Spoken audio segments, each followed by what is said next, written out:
In Movies and Money, Shang-Chi and the Legend of the Ten Rings stunned over the Labor Day weekend. That film smashed box office records. The CEO of AMC says more than 2 million people showed up at its theaters, making it the highest number for the company's history. We have film critic Eric Childress with us now. Hello to you, Eric. Hi, Angie. Well, it took a Marvel film from Disney to win back audiences in a big way, Eric.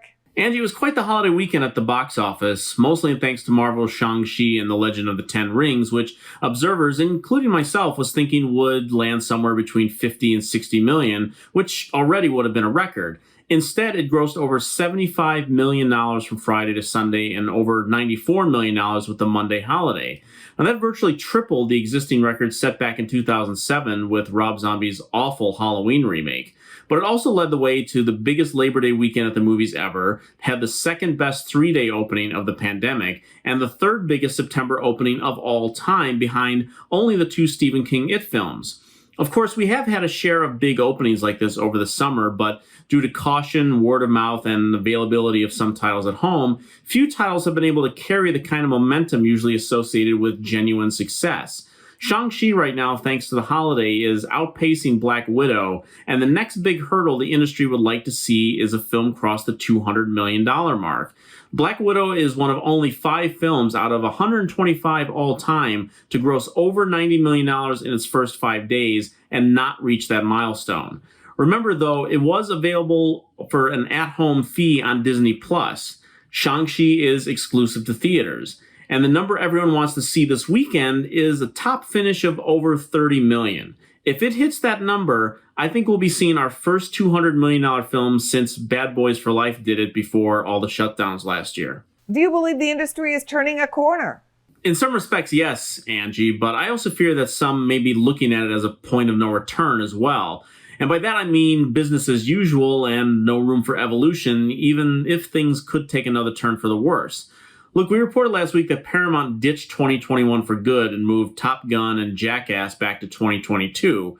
Now they may be kicking themselves for not staying the course. Sony, which moved their Venom sequel back 3 weeks initially, again to mid-October, clearly saw the Shang-Chi numbers and have now doubled back to October 1st after less than a week ago, pushing Ghostbusters Afterlife back 8 days into the Top Gun slot.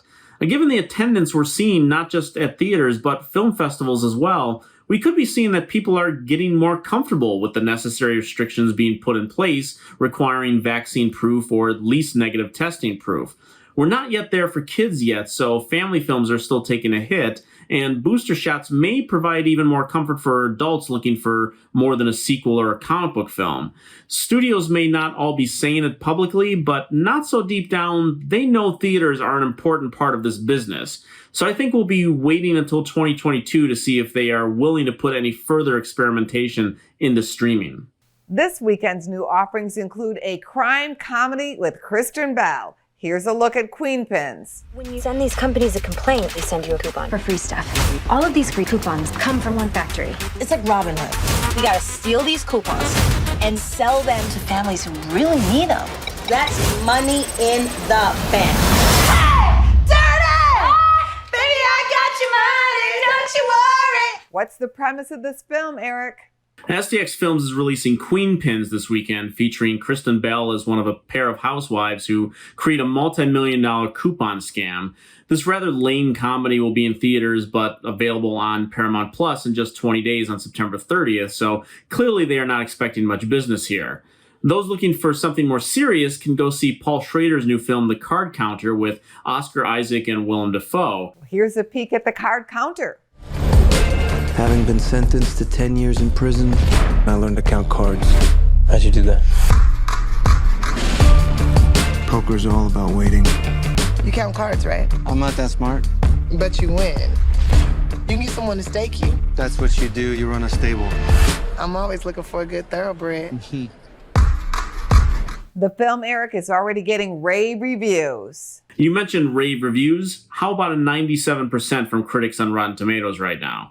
And then there's James Wan's new horror film, Malignant, which Warner Brothers is going to have on HBO Max this weekend, along as in theaters. But don't look for any Rotten Tomato scores before Friday, since for the first time in years, the studio has not invited critics the opportunity to screen it in advance, and we know that's not a good sign. Wan is very respected within the horror community, so there's a good chance the film will draw some decent second place numbers this week. But once again, we are likely to see the difference when audiences have the option to stay at home and hit their remote rather than reaching for their keys to go to the theater. Well, Eric, as you know, a lot of people still love the big screen. We will see you back here next week. Thank you, Angie. Go to businessfirstam.com for where to see our show on TV.